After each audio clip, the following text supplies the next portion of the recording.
নির্বাচন যাদেরকে নির্বাচনে জনগণ বিজয়ী করবে তারাই রাষ্ট্র পরিচালনা করবে। অনির্বাচিত সরকার কোন সংস্কার করতে পারে না। অনির্বাচিত সরকারের কোন সিদ্ধান্ত এই দেশের জনগণ মানে না। এই দেশের জনগণ চায় গণতান্ত্রিক ভাবে সুষ্ঠুভাবে নির্বাচিত সরকারের অধীনে বাংলাদেশকে সামনের দিকে এগিয়ে নিয়ে যাওয়ার জন্য। এই যে স্বৈরাচারের হাতে সবচেয়ে বেশি নির্যাতিত হয়েছে বিএনপি। ওই স্বৈরাচারের হাতে সবচেয়ে বেশি গুম হয়েছে বিএনপি নেতা কর্মীবৃন্দ, খুন হয়েছে বিএনপি নেতা কর্মীবৃন্দ। আজকে যারা বিচারের কথা বলেন তাদের কয়জন গুম হয়েছে, কয়জন খুন হয়েছে?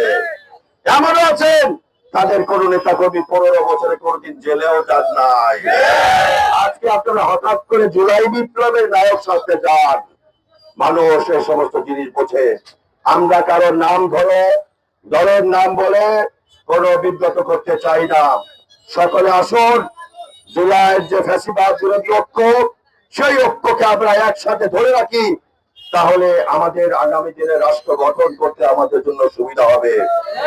জুলাই বিপ্লবের পক্ষের সকল শক্তিকে ঐক্যবদ্ধ হয়ে এই পতিত স্বৈরাচারের বিরুদ্ধে সংগ্রাম করে তোলা আহ্বান জানাই।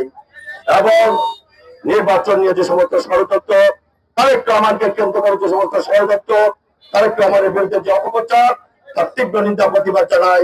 অনুরোধ করছি বাংলাদেশের সবচেয়ে বড় দলের ভারপ্রাপ্ত চেয়ারম্যান জনাব তারেক রহমানের বিরুদ্ধে এই কটূক্তি বিষোদ্গার বন্ধ করুন, তা না হলে রাজপথে প্রতিরোধ গড়ে তোলা হবে। সকলকে ধন্যবাদ। আগামী দিনের জাতীয় নির্বাচন সুষ্ঠুভাবে সম্পন্ন হওয়ার আগ পর্যন্ত রাজপথে আমাদেরকে সতর্ক অবস্থান থাকতে হবে। আপনাদের সকল ধন্যবাদ জানাচ্ছি। এখানে গাড়ি ঘোড়া চালাতে কিছু বিঘ্ন হয়েছে, আপনাদের কাছে আমরা দুঃখ প্রকাশ করছি, ক্ষমা প্রার্থনা করছি।